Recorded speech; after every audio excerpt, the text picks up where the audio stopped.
Alright, hello citizens of the Nigelverse. It's Niger once again, and this is going to be another crime analysis, the first one in a while. So, oh yes, this is the one for the month of February. The one for January, which was the Jeffrey Epstein one, and sadly I'm still not quite finished with it yet. I haven't really found the time to work on it, or at least that one, and because he this month's crime analysis was shorter, and B, I didn't want two crime analysis videos to be late. I decided that we will do the one for February, and then we will do the Jeffrey Epstein one at some point.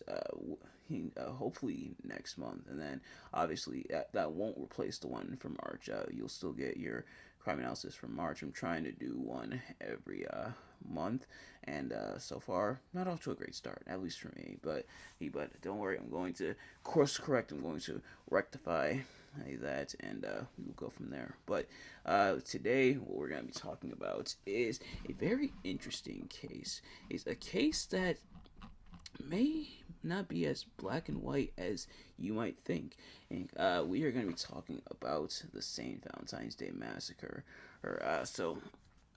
Oh, cool. Or since it is the month of February, and since Valentine's Day was this month, earlier this month, I figured, or you know what? Let's talk about something pretty tragic that happened on Valentine's Day. So of course, a couple things before we begin.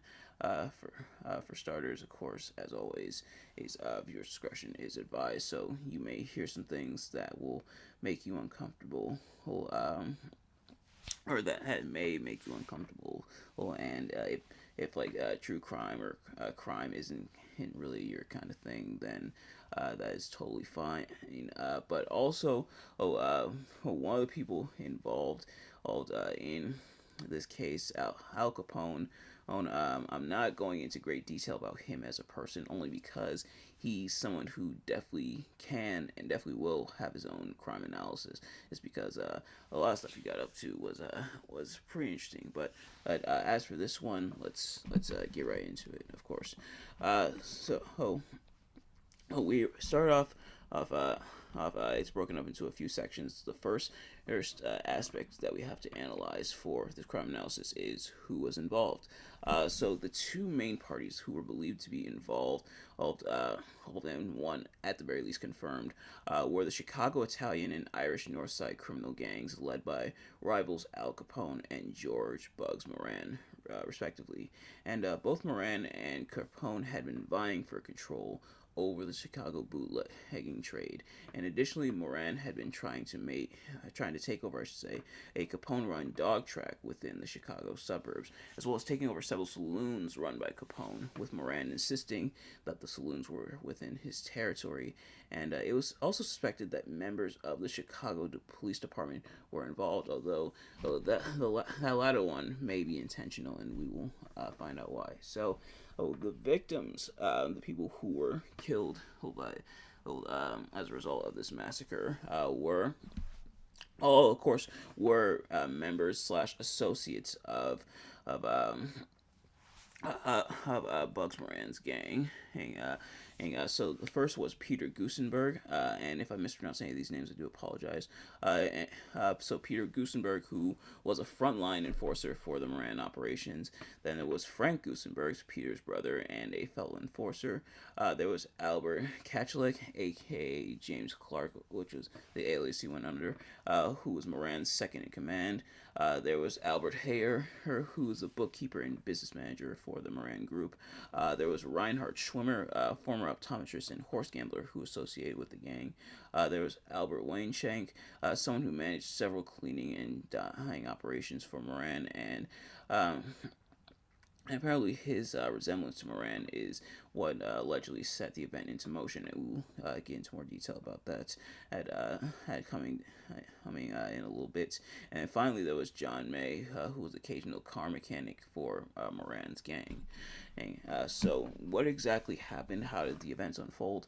Right off the bat, the plan reportedly was to lure Moran in two or three.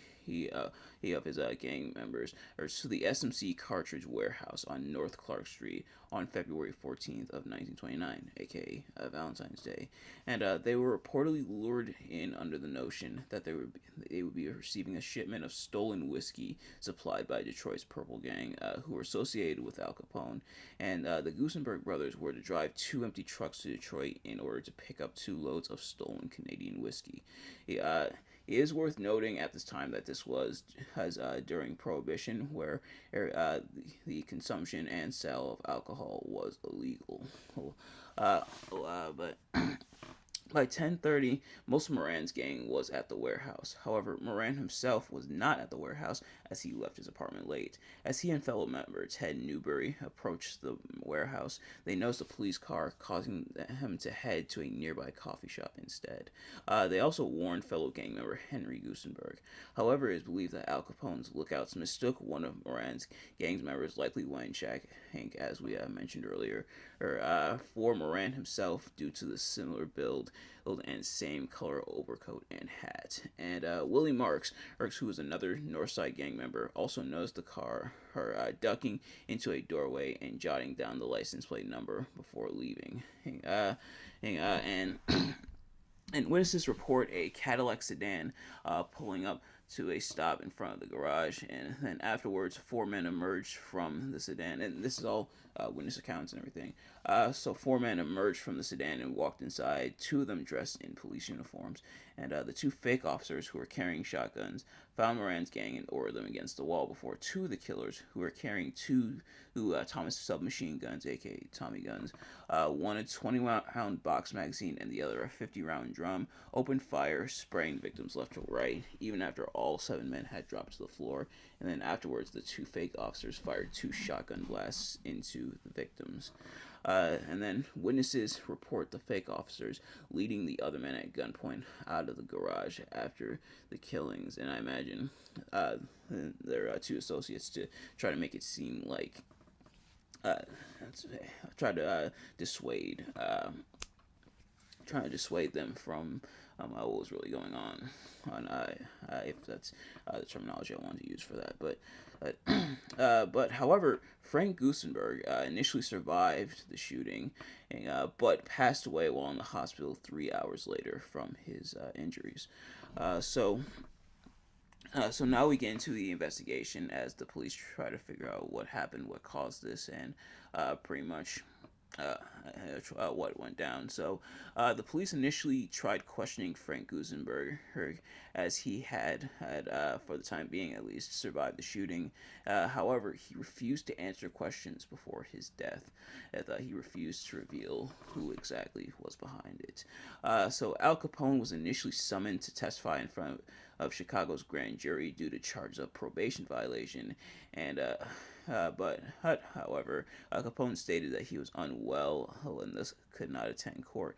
And Capone himself was in Florida at the time of the massacre. Now, this almost may seem like a non-issue because he's not able to testify, because he wasn't being called to testify for the massacre that just happened. It was for something completely different, but I imagine they probably would have thrown that in there. And we do have a quote from Bugs Moran, and when he was informed of the massacre, when he was informed what happened, he said, "Only Capone kills like that," which I imagine is where a lot of the suspicion came in for Al Capone.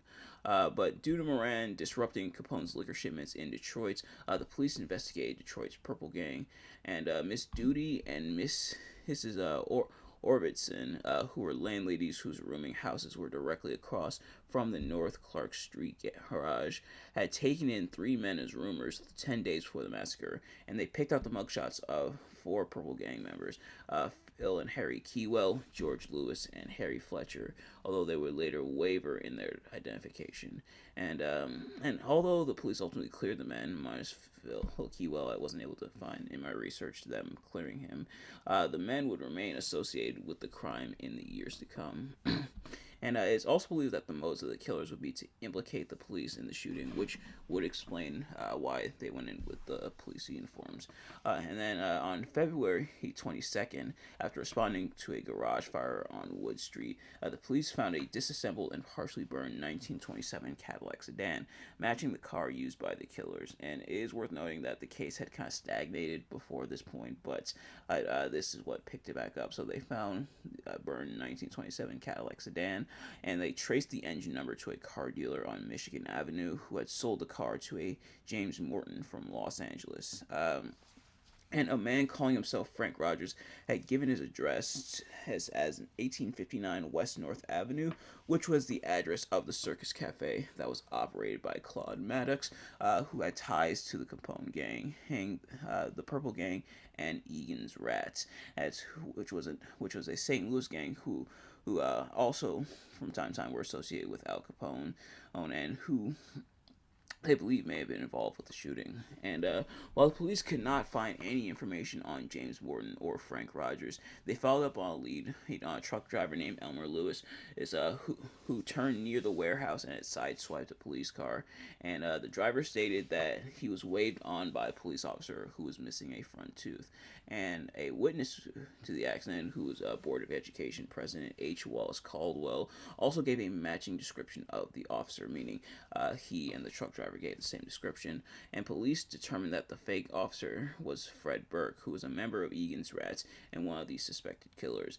And Burke and James Ray, who was a companion of Burke, were known to wear police uniforms during robbery sprees. And Burke was also a fugitive from Ohio who was under indictment for murder and robbery. So we're kind of trying to tie those pieces together, especially with the police uniforms that the men were wearing during the massacre. Police also suspected one of the killers to be Joseph Lordo, whose brother was killed by the Northside Gang. So, I imagine they suspected retaliation on that front. And police also suspected John Skelly's and Albert Ansemi, who were two of Capone's gunmen, as well as Frank. If I think I have the wrong name here, but one of Capone's bodyguards, and Jack McGurn, one of the leaders in Capone's Chicago gang. And police eventually charged Skelly's and Ansemi with the murders. However, Skelly's and Ansemi were killed in May of 1929 by Al Capone after learning of their plan to kill him. And eventually, McGurn had the charge against him dropped due to lack of evidence, and was instead charged with violating the Mann Act after taking his girlfriend across state lines to marry her.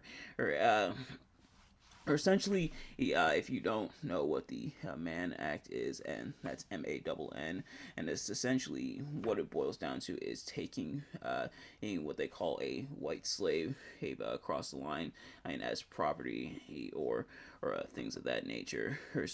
One of the people who violated that was R. Kelly in his 2019 trial, which he was found guilty of. He was convicted for, but nevertheless, as eventually on December 14th of 1929, the bungalow of a Frederick Dane, which was the name that Fred Burke had registered a vehicle under, was raided after Burke, who had been drinking that night, rear-ended another vehicle and drove off, ensuing a police chase, which resulted in the death of Officer Charles Skelly, who died later that night after being shot by Burke. And the car was traced to Fred Dane, who was indeed Fred Burke. And after raiding his bungalow, police found a large trunk which contained a bulletproof vest, almost $320,000 in bonds stolen from a bank in Wisconsin, 2 Tommy guns, pistols, 2 shotguns, and thousands of rounds of ammunition.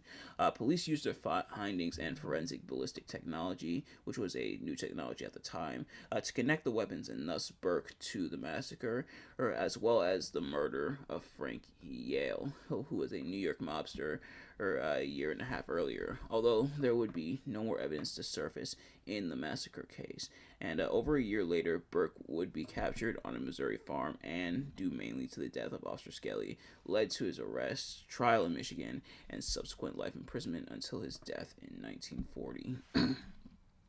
And then on January 30th of 1935, after a brief shootout with FBI agents who had surrounded a Chicago apartment to find the last remaining members of the Barker gang, Doc Barker, Byron Bolton, and two women were arrested. Bolton, who was an associate of Egan's Rats and the valet of Chicago hitman Fred Goetz, admitted to taking part in the massacre alongside Goetz, Burke, and several others. And while the FBI initially wanted to keep Bolton's revelations confidential, as they had no jurisdiction in a state murder case, a secondhand confession from Bolton and had been reported by the Chicago American newspaper, who had declared the case solved, all despite being stonewalled by the FBI and J. Edgar Hoover. Bolton, according to the report, stated that the plan to kill Moran and had begun in the fall of 1928, more specifically in October or November, with a meeting being set up at a resort in Codere, Wisconsin, and several people were present at this meeting, some of the names including Bolton, Goetz, Al Capone, and Fred Burke, just to name a few. And the meeting lasted 2 or 3 weeks, with the men hunting and fishing in between, and plotting. And this whole section and everything we're going to get into who in this section, this is all from Bolton's accounts that he gave to the newspaper. And interesting to see that journalism getting in the way of criminal investigations or just investigations in period is not a new phenomenon. But according to Bolton, he and Jimmy Moran, who has no relation to Bugs Moran, were tasked with keeping lookout of the SMC garage and phoning the killers to signal them once Bugs Moran arrived. Bolton guessed the actual killers to be Burke, or that being Fred Burke, Gus Hinker, her Fred Goetz, Bob Carey, Raymond Crane Hungent, and Claude Maddox, with 4 of them being the actual shooters and 2 being the getaway drivers. However, Bolton's accounts of events seem to contradict the widely believed account of events, or at least the belief that historians have held for this time. Bolton stated that he witnessed plainclothes men enter the garage, implying that there was a second getaway car used by the killers. And then he also states that 2 uniformed men exited a car in an alley before entering the garage through the rear doors. And Bolton goes on to state that the killers expected 4 men but found 7, deciding to kill them and make a quick getaway. Bolton, after mistaking one of Moran's men for Moran himself, signaled the killers, and Capone was reportedly furious over the mistake and subsequent police pressure, and threatened to kill Bolton before being talked down by Fred Goetz. And it does make sense to an extent, because they expected to find Bugs Moran and kill Bugs Moran, but that isn't how things played out, of course. But Bolton's claims were supported by others, including an FBI statement and subsequent memoir by Georgette, who was Gus Winkler's widow, who stated that her husband was involved in a specialty crew who was utilized by Capone for high-risk jobs, who were nicknamed the American Boys. And another supporter of Bolton's claims was William Drury, a Chicago detective who, despite everyone else giving up on it, continued investigating the massacre. And Alvin Capris alleges that he heard from Ray Nugent and that the American Boys were collectively paid $2,000 a week plus bonuses. And Capris also alleges that while in Alcatraz, Capone told him that Fred Goetz was the one who planned the massacre. And police even found a letter addressed to Bolton in his lookout nest.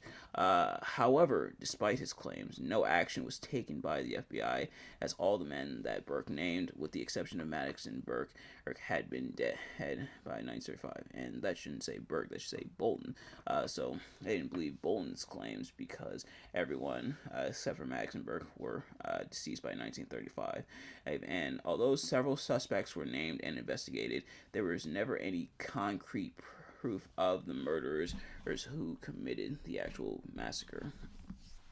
And now we get into the aftermath. What happened in the wake of the St. Valentine's Day Massacre? Well, For starters, the massacre increased Capone's notoriety, with him becoming the most notorious gangster in the United States. It's a reputation he still, for the most part, holds to this very day, and authorities began investigating Capone after failing to appear in court in 1929, and he was subsequently arrested in 1929 for contempt of court. And although he posted bail and was released, he would be arrested again that May for carrying concealed weapons. And as a result of the massacre, Bugs Moran was no longer a figurehead in the Chicago gang circuit, leaving Capone and his gang as the sole ruler until his arrest and imprisonment for income tax evasion in 1931. The massacre went on to show the violence of the Prohibition-era gang war in Chicago at the time, and really to an extent across the United States, but especially in Chicago, which is where this takes place. And the garage was demolished in 1967 and now serves as a nursing home parking lot. And the bricks that the victims were shot against were purchased by a Canadian businessman and were displayed in various crime-related novelty displays, eventually being sold individually, and the remainder of bricks now being owned by the Mob Museum in Las Vegas, which I actually didn't know existed until my research for this video. So I definitely I might check that out at some point. But not just because I love history, but like mobs, gangsters, stuff like that is dangerous, but it's fascinating to learn about. But that is about it for this crime analysis. So very interesting, and interesting that for starters, it didn't quite end super conclusively. They had suspects. They had who did or they had who might have did it, but nothing was concrete or set in stone. And that had I noticed was a common pattern when it came to Al Capone and his crimes. Is that normally they kind of figured it was him, and for all intents and purposes, this would kind of fit Capone's MO. He definitely had a motive, of that being to get rid of Bugs Moran, and even though the job kind of went wrong because Bugs Moran himself actually wasn't there to get rid of Bugs Moran, and it does make sense, it makes sense, hence in that regard, and it would hit, but they didn't have anything concrete, so it doesn't quite end as conclusively, I think, as a lot of people would have liked, because as they couldn't definitively prove without a shadow of a doubt it was him. With modern technology, with modern forensic technology, excuse me, would they have been able to prove it was him? Or even just modern technology in general, would they have been able to prove it's him? There's a possibility, but with the technology at the time, and with nothing concrete, and with the waters being muddied, with two of the killers being dressed in the police uniforms, it does kind of put a damper on things, and it's kind of like a who saw. It's kind of like a who really did it, who done it kind of. I don't know if I'm explaining it correctly, but it does make things a bit tricky. Like, were the police involved? So I'm saying this was as a retaliation for one of the police members' sons being killed by the gangsters. So were the police truly involved? It's not really known, and perhaps it may never be known. There's only a select number of people who know for sure what happened that day, and they're obviously no longer here with us. But what do you all think? Let me know in the comments what you guys think. And very interesting case, and definitely a bit hit like.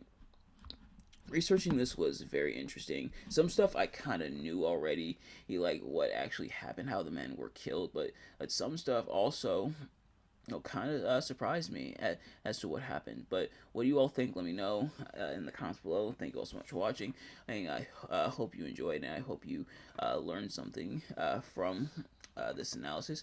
If you did, please do me a favor: like, comment, subscribe, share with your friends, turn on post notifications so you know every time I upload a video so you can see as soon as it drops. Let me know in the comments below your thoughts on this crime analysis, and do you have any additional information that you would like to add or share? Is there anything I missed? Please let me know in the comments. Let me know in the comments, and which other crime analysis crimes do you guys want me to talk about? I kind of have everything locked in for the year, but I have no problem considering ones for the future or even altering some of the ones. But nevertheless, thank you all so much for watching, and I will see you guys later. Peace.